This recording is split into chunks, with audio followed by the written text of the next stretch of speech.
ప్రభావం ఎంత ఉన్నప్పటికీ కూడా సెకండ్ వేలో ఎక్కువ కేసులు అంటే బయట దేశాల్లో ఫస్ట్ వేవ్ మొత్తం ఆస్ట్రేలియా అమెరికాలో ఎక్కువ కేసులు నమోదైనాయి, చైనాలో విజృంభించి చాలామంది చనిపోయారు.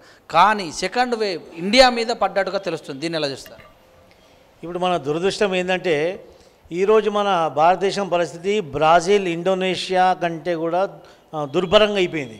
ఇంత వ్యాక్సిన్ని ప్రపంచాన్ని తలదిన్నేలాగా మనం వ్యాక్సిన్ చేసుకుని వ్యాక్సిన్ ఉత్పాదన ఇక్కడ చేసిన తప్పటికి కూడా మనం ఈ కరోనాను కట్టడి చేయలేకపోతున్నాం. ఎందువల్ల అంటే ఓన్లీ పొలిటికల్ ఇది రాజకీయ అవకాశవాది పార్టీలు ప్రభుత్వాలు రాజకీయ అవకాశానికే ముగ్గు చూపుతున్నాయి. ఈరోజు బడులు బంద్ చేస్తే రాని కరోనా, బార్లు బంద్ చేస్తే రాని కరోనా, బడులు బంద్ చేస్తే తగ్గుతుందా? వాళ్ళు బడులు బంద్ చేశారు, ఇమ్మీడియట్లీ బడులు షట్ డౌన్ చేశారు, బార్లు మాత్రం షట్ డౌన్ చేయలేదు. పాక్షికంగా లాక్డౌన్ ఎత్తేసి లాక్డౌన్లో కూడా ఇమ్మీడియట్లీ ఫస్ట్ తెరిచింది వైన్స్, బార్లు.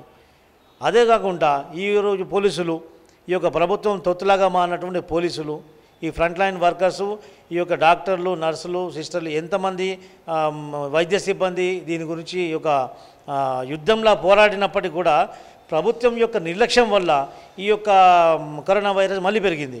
ఉదాహరణకు కొద్దిగా నార్మల్సీకి రాగానే, సామాన్య పరిస్థితి కొద్దిగా రాగానే బార్లో వైన్స్ ఓపెన్ చేసి వాళ్ళకు మళ్ళీ టార్గెట్లు విధించడం జరిగింది. అదేవిధంగా డ్రంక్ అండ్ డ్రైవ్ నేను ప్రత్యక్షంగా చూసినాను. డ్రంక్ అండ్ డ్రైవ్లో పట్టుబడ్డటువంటి వాహనదారునికి పట్టుకొని వాడిని ఊదుమని చెప్పేసి వాడిని చేయి మీద ఊదడం, అదే కానిస్టేబుల్ ముక్కుకు రాసుకోవడం. ఈరోజు పోలీస్ డిపార్ట్మెంట్స్లో కూడా ఎక్కువ కరోనా వైరస్ విజృంభించింది.